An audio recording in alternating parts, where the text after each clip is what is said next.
Guys, am I cool now? Is this how I do it? Is this am I cool?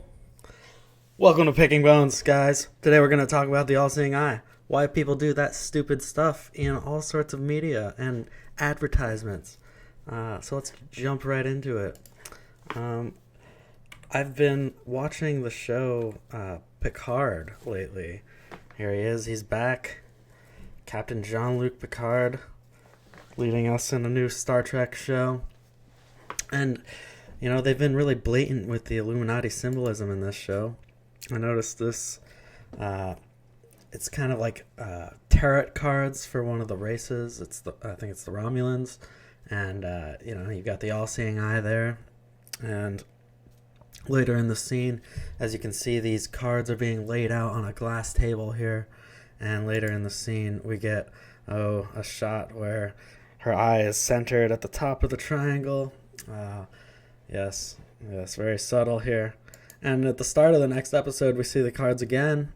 And after a couple establishing shots, yes. But in the very first shot where we see people, this is the first shot. So front and center, All-Seeing Eye. Why does this happen so much? Why can't you watch anything or play anything without having this eye shoved in your face? Let's talk about it. And it shows up everywhere. Shows up in music. Here's Helios, Way Down We Go. We got the illumined eye here. Got it in Spider-Man. You can play the Spider-Man game and find this giant all-seeing eye on one of the buildings. They're pretty blatant about it in the latest movie Homecoming. And this is Mysterio blasting people with all-seeing eye powers. Here's I think this is from Wolfenstein. And this we could go on forever just showing examples of this thing showing up. Here it is in Nickelodeon advertisement, all over the place. And here's a little clip we're going to skip through a bit because you can't show clips because YouTube doesn't care about fair use.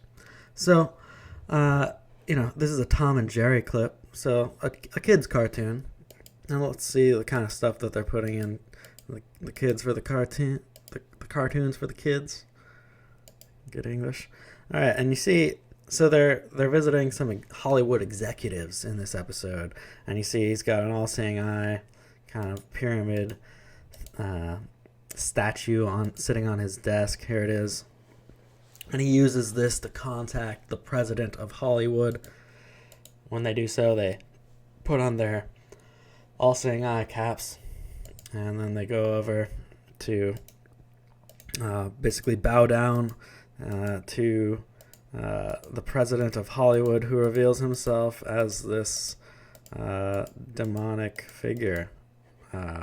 This horned demonic figure. This is the president of Hollywood, as this cartoon reveals. And these Hollywood execs are just Illuminati pawns of Satan. And, so they're really talking about what's going on in this kid's cartoon. It's kind of interesting.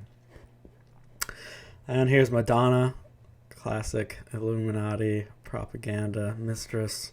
I'm wearing the All-Seeing Eye, the Great Seal of America, a pyramid.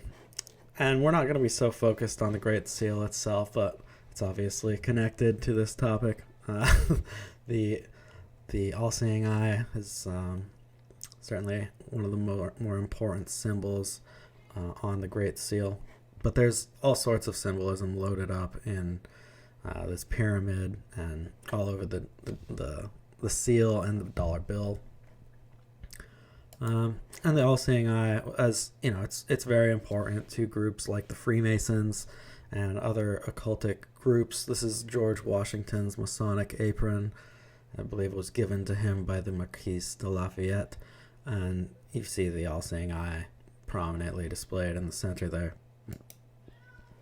Now, the All-Seeing Eye, this has been a prominent symbol throughout history. And we see the Eye of Horus, of course. Odin was a one-eyed god. We have another important god to consider is Helios, who is supposed to be the god of the evil eye. One of the powers attributed to witches was the power of the evil eye, a malicious gaze which caused misfortune. As the god of sight and the powerful rays of the sun, Helios was naturally regarded as the source of this power. So, you have Helios, also referred to as an all-seeing god. So this is one of the gods that we can closely link this symbol to.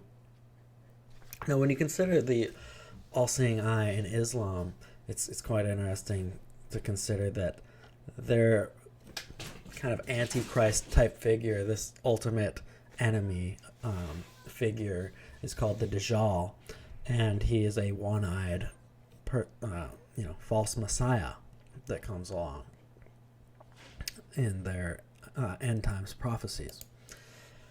In the Bible, there's not much talk of a one-eyed god or anything, but there is this one reference in Zechariah 11, and it's let's go through some of this story. It's a story about shepherds and the worthless shepherd who fails to lead his people. And there's a reference here to 30 pieces of silver. It's an interesting passage, and as it ends, we have the Lord says, "Take up once more the equipment of the foolish shepherd, for behold, I will raise up a shepherd in the land who will neither care for the lost, nor seek the young, nor heal the broken, nor sustain the healthy, but he will devour the flesh of the choice sheep and tear off their hooves.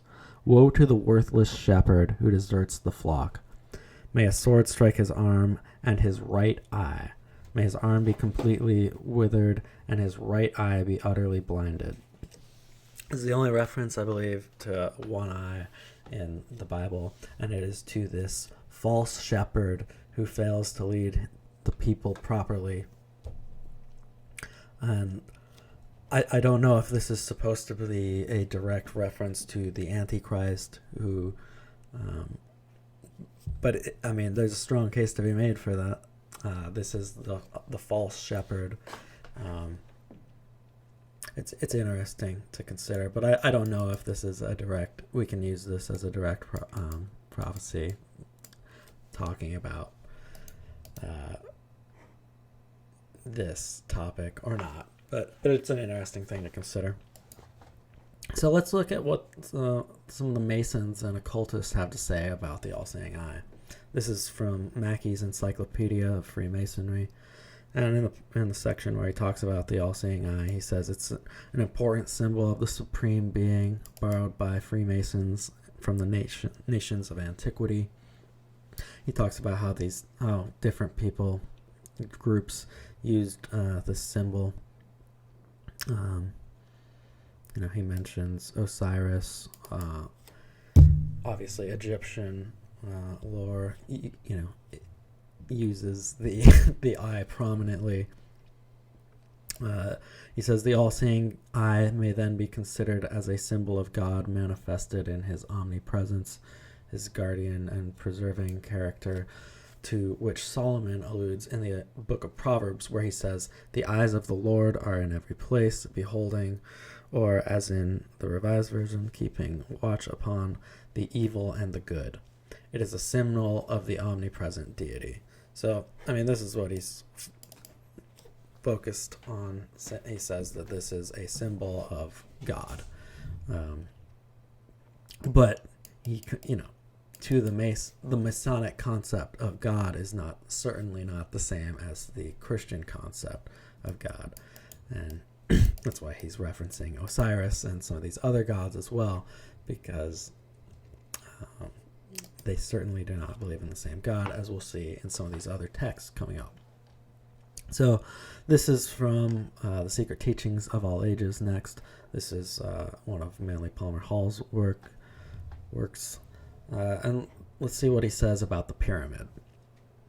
He says the word pyramid is popularly supposed to be derived from fire, thus signifying that it is the symbolic representation of the one divine flame of the life of every creature.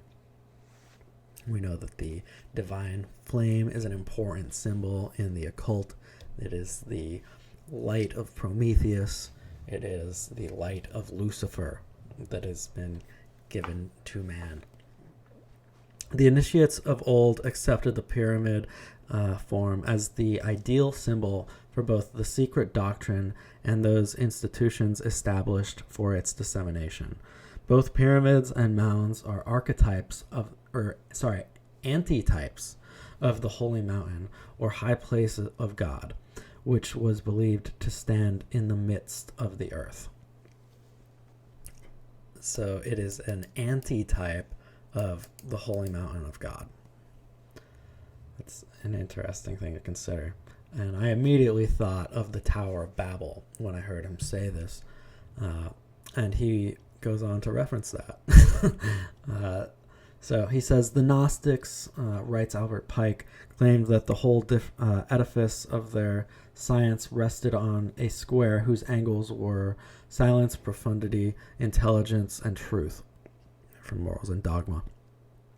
The sides of the Great Pyramid face the four cardinal angles, the latter signifying, according to Eliphas Levi, it's another important Freemason who we'll need to go through some of his work as well. But according to Eliphas Levi, the extremities of heat and cold, south and north, and the extremities of light and darkness, east and west. So they're saying that there's a lot of duality, symbolism built into the pyramid.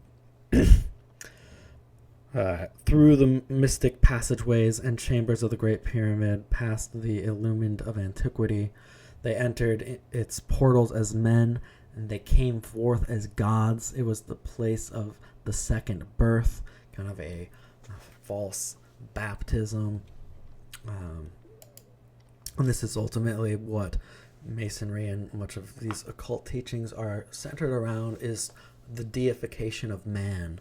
It's the idea that you can become a god, that you can be like God. It is the acceptance that of what the serpent says in the garden. They view the serpent as the heroic figure, showing man what they could be. Moving on, he says, the time will come when the secret wisdom shall again be dominating religious and philosophical urge of the world. The day is at hand when the doom of dogmas shall be sounded. The great theological Tower of Babel, with its confusion of tongues, was built of rocks of mud and the mortar of slime. Out of the cold ashes of lifeless creeds, however, shall rise phoenix-like the ancient mysteries. The dying God shall rise again. The secret room in the house of the hidden places shall be rediscovered. The pyramid again shall stand as the ideal emblem of solidarity, inspiration, aspiration, resurrection, and regeneration. The pyramid is a key symbol of the occult, no doubt. And he compares it here it's like as a Tower of Babel. He says that, they will rise again, phoenix-like. That's, we don't even need to go into this. This is kind of a tangent, but I guess we'll touch on it. The phoenix, we've talked about this a little bit before. Hall argues that he thinks it's most likely that the phoenix was that the American eagle is actually a phoenix. And I think that's quite possible. It may very well be. But I did want to bring up Robert Hieronymus in his work on the Great Seal. He's also a Freemason, and he does not agree with Hall's conclusion. I'll just read this little section. What Hall fails to realize, however, was that Sir Wilkinson had admitted his error in mistranslating as Phoenix Man an Egyptian term that meant the pure soul of the ruler. He says, although it is true that the eagle is related to the phoenix and it is sometimes referred to as the firebird, it is important to note that the heraldic eagles often had crests. Thus, the tuft of the head of the 1782 Eagle Man in no way makes it a phoenix. Unfortunately, other contemporary authors have perpetuated Hall's unsubstantiated supposition and still claim it today as a phoenix. So, he argues that, and he is the preeminent expert on the Great Seal, and he argues that it's not a phoenix. Even though he admits that the eagle is related to the firebird. With all the occult symbolism built into the Great Seal, it certainly would make sense that they had in mind the phoenix as well. But I don't know.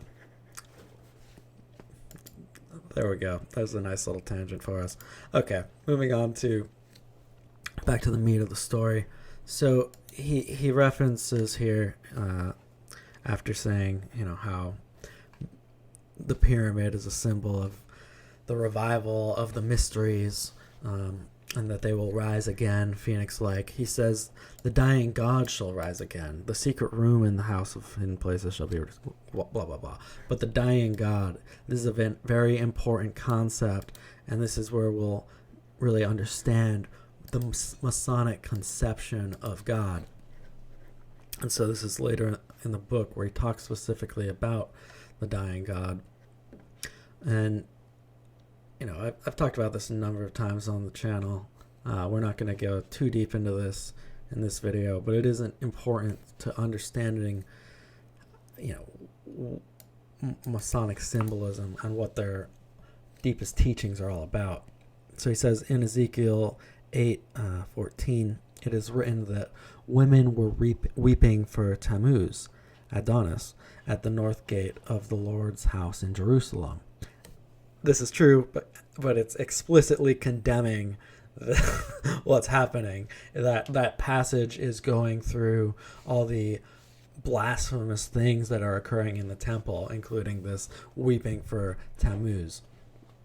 He says, Sir James George Fraser cites Jerome thus. He tells us that Bethlehem, the traditional birthplace of the Lord, was shaded by a grove of that still older Syrian lord Adonis, and that where the infant Jesus had wept, the lover of Venus was bewailed.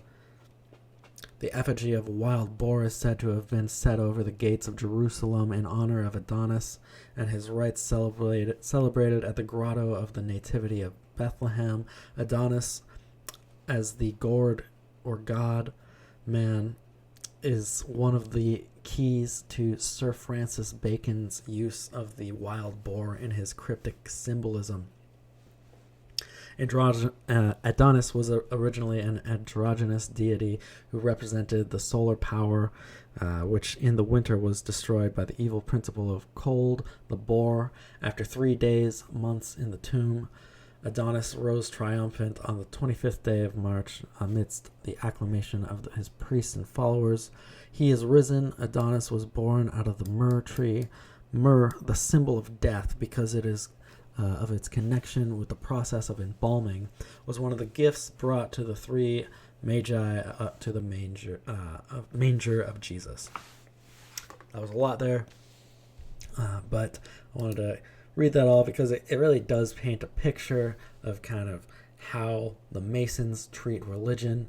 They're really blending all of these things, and they often will really stretch stories or change stories to make them fit with their beliefs and what they're trying to push.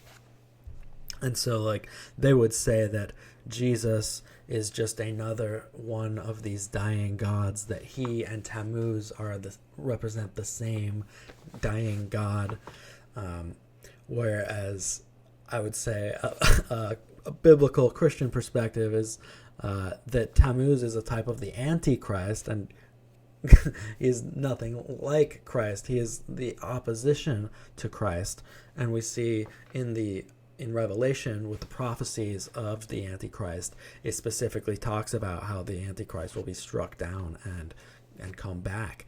So this concept, it is connected to the Antichrist, this rebirth. Everything that Satan does is a bastardization of what God is doing. So yes, it often looks similar, but it is very different, because it is Satan's version of trying to sit on God's throne. That's what we can really consider with this symbol. This symbol, if this is supposed to be God's mountain, well, we have the passage where Satan, Lucifer is talking about how I will be like the Most High, and he's saying all these things like I will sit at on the mountain of God. So what does this represent? I think it represents Satan and his false mountain, his false system. That's what it really represents. And so he connects Venus. He mentions Venus here. Venus, we know that Venus is directly connected to Lucifer. Lucifer is a name for Venus in Latin. They did not, it was not a mistake to call him to compare Satan to Venus. This name Lucifer was not an error. It was very intentional, and if you look at the kind of mythological context, it shows you they're talking about these gods. So going back to the pop culture angle, you really do see this stuff everywhere. It's not just in the media, it's even on our products. I've seen a lot of beers sporting AllSeeing Eyes in the store. This is a local shop near me in Vermont, and they put out this beer called the Five Eyes, and it's got the Illuminati pyramid on it. And I was just sitting there having a beer. I'm like, oh, so who designed this? What made you do that? Talking to one of the people at the brewery, and I guess it wasn't the owner that designed it. It was just one of the guys he hired that he lets create artwork for the cans. But it's interesting what this artist chose to do. And Five Eyes, if you don't know, it's like a group of intelligence agencies, Australia, Canada, New Zealand, United Kingdom, and United States. It's this kind of collaborative intelligence network. It's we also have Echelon. This is the part of this whole system. Echelon is like a spying system, used to spy on virtually everyone. And this has been known about since the 70s, but it came out again with Edward Snowden. People realized that this was a real thing, even though it had already been out there for decades. But of course, why don't we hear about things like this? Why don't we get more focus on things like this? Because who owns the media? It's clear. Here's the CBS AllSeeing Eye logo. Yes. And we see the AllSeeing Eye just all over the place. You see celebrities doing this all the time in their photo shoots, and their appearances, sporting AllSeeing Eye makeup or covering their eye with various hand signals, often the 666 or white supremacist symbol or whatever this means. Here's an article from Vigilant Citizen, who does great work. where he does these quite often, where he just shows kind of the symbolic pictures of the month and things like that. This one's from a ball where there's all sorts of duality symbolism and all-seeing eye symbolism. Just quickly go through some of these. You see this fellow here, sporting the black and white, the classic duality. Got the all-seeing eye, kind of, I don't know what to call this, little wand thing she's got. Then this chick here, covering up one eye. Then she's got the all-seeing eye as her mouthpiece. So it's like, yes, it's very symbolic of who, what she's saying, who, who's really speaking. Another chick with a bunch of eyes. Another chick with an eye. Some monarch butterflies. And I guess a lot of these are like, celebrities of some sort or YouTube influencers. Here's a guy with a all-seeing eye suit. This woman's also wearing the same color scheme, the half black, half white duality. Both covering an eye, and she has one eye highlighted. So she's always got the one eye, but she really wants to highlight that's what she's doing for this picture.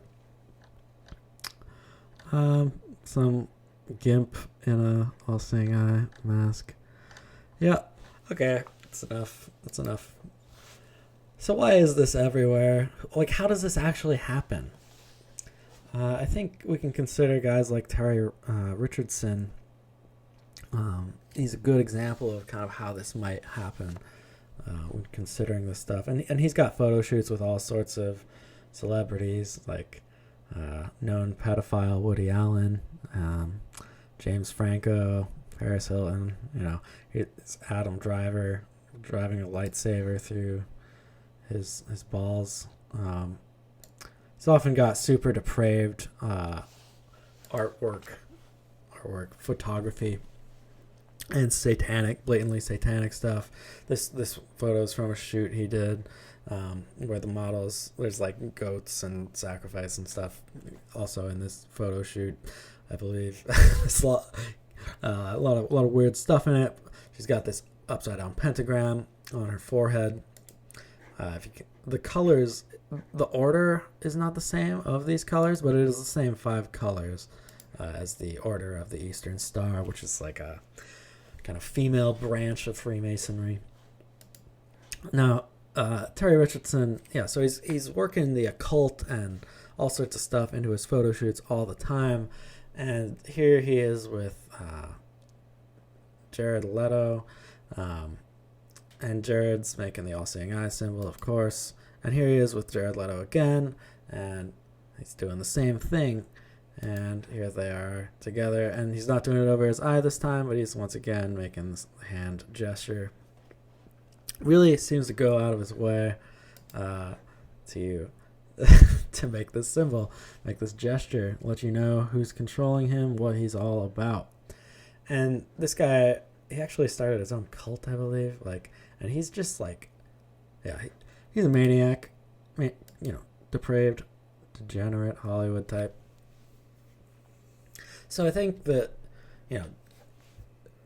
some of these people are bought into the system and kind of know what they're promoting and are fully into it. I think Jared Leto is one of those people. But others, I think, still get sent to a guy like Terry Richardson, who's able to be like, hey, I want you to do this. This is one of their handlers. He's the one who's going to show you how to be cool. So you need to cover your eye now for the next photograph. So I think they've got people like this as photographers, as people in various aspects of the media. I mean, there are Masons and other occultists all over the place. And that's how they work. That's how they do things. They have a vast, powerful network because they have people in all aspects of our society that are sometimes. It seems that Masonry is becoming and the occult is becoming more and more open, and they're trying to promote it, and we're seeing this stuff more and more. So you can have guys like Terry Richardson both promoting people who, like Jared Leto, who seem to be in the know about what they're doing. They're happily doing this satanic promotion together, whereas others might be a bit more naive, but they've signed the contracts and they're still kind of being used to push certain messages and symbols on the public. And to conclude this presentation, I want to reference this point again. We've talked about, and this is a section called Ceremonial Magic and Sorcery from Manly Secret Teachings of All Ages, Manly P. Hall's work again. But he talks about the modus operandi for the invocation of spirits. And he talks about how people make these pacts with demons, essentially. He says the agreement set forth above is purely ceremonial magic. In the case of black magic, it is the magician and not the demon who must sign the pact. When the black magician binds an elemental to his service, a battle of wits ensues, with the demon, which the demon eventually wins. With his own blood, the magician signs the pact between himself and the demon. For in the arcanum of magic, it is declared that he controls the soul who controls the blood of another. As long as the magician does not fail, the elemental will give him power, yada, yada, yada. I think now the part I wanted to really highlight here is this. If the magician refuses, other terms will be discussed. The spirit may say, I will remain in your service as long as every Friday morning you go forth upon the public street giving alms in the name of Lucifer. The first time you fail in this, you belong to me. If the magician, so he goes on. But I think that is what's going on with a lot of these media types. They've literally sold their souls. They've literally made demonic pacts. And part of the deal is that they have to promote Satan. So when they're going around doing this stupid crap all the time, it's because that's part of their deal. They have to do this. They have to dance in front of pyramids and all-seeing eyes. They have to say, we Rockefellers, yo. Like, that they have to do this because otherwise they lose their soul immediately to the demon. But they've already sold their soul, so it's already lost. But I really think that's what's going on here. And maybe not always. Maybe I think we do have plenty of more kind of metaphoric soul selling, where people are just selling themselves to these agencies, to these companies, selling their voice, their message to these companies that are committed to promoting this satanic agenda. So even if the person themselves isn't fully into it, they've bought into the system on some level. And it's the AllSeeing Eye. We're seeing people buy into it in general. I knew a girl who got it tattooed on her back, and I asked her why, and she didn't know what it meant. She just thought it looked cool. People see this stuff all the time, and it's just becoming a pop culture thing, and then people repeat it. So like that beer, the Five Eyes beer, was the guy an occultist? Like, I don't know. Like maybe he's a Mason and he's into it and promoting stuff for that. Like I don't know. Or maybe it's just a dude who's like, oh, it's a cool symbol and I can make this funny like reference here. But he still is just perpetuating this occult culture that we now have. So that's it for the video, guys. I know I've been lacking on production lately. I did get a new job. It's a 9 to 5. It's a good job. I'm really happy with it, but I've just been adapting to the schedule. I really need to make time. It's harder to make time to do this, but I'm trying to do my best. And ultimately, I'm really trying to work towards larger projects, working on starting my book, where we'll go through the history of secret societies, and they're largely, mostly in connection with America, and how the secret societies tie into America. So a lot of the work that I'm doing for these videos is kind of preliminary work for my book. Specifically, I know that we've been delayed on kind of the Masonic Origins of America series, and going through the New Atlantis and stuff like that. I really just decided that in order to do that properly, I need to do a lot more research on the Rosicrucians and the alchemists, in order to properly analyze that. So I'm going through Francis Yates' book, The Rosicrucian Enlightenment, and other things, just as prepping for going through some of that other content, and really giving it a proper analysis. We will do a full book review of The Rosicrucian Enlightenment. So there's still plenty of work going on behind the scenes. I am more focused on these larger projects, but I also want to start finding ways to do smaller videos too, quicker videos that are, maybe 5 to 10 minutes, just going over one topic as concisely as I can, because that'll give me something to do between these larger projects. So sorry I haven't been around. I'm doing my best. I will try to gonna try to do a video a week. I've gotten more settled into my job, and I think I can commit to doing one a week. So we'll see how things go. Thanks everybody for watching. Really appreciate it. Hope you're all doing well, and we'll see you next time. Have a great night.